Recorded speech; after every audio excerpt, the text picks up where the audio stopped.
ఒక చిన్న పల్లెటూరిలో రాము అనే బుడతడు ఉండేవాడు. తన కోడితో ఎంతో సంతోషంగా జీవించేవాడు.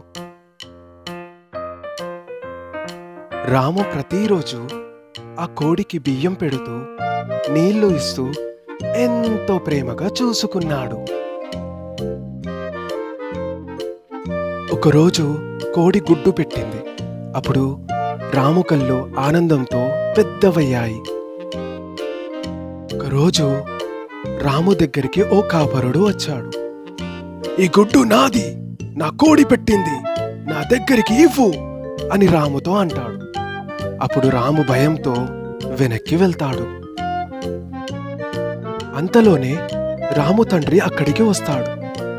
"ఇది మా కోడి పెట్టిన గుడ్డు, నీ కోడి గుడ్డు అని నిరూపించగలవా?"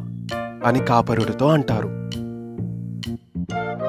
అప్పుడు ఆ కాపరుడు గుడ్డు తన కోడిదే అని నిరూపించలేక వెనక్కి వెళ్ళిపోతాడు.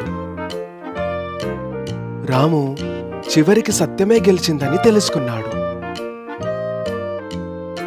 రాము రోజులాగే సంతోషంగా కోడితో ఆడుకుంటూ ఉన్నాడు.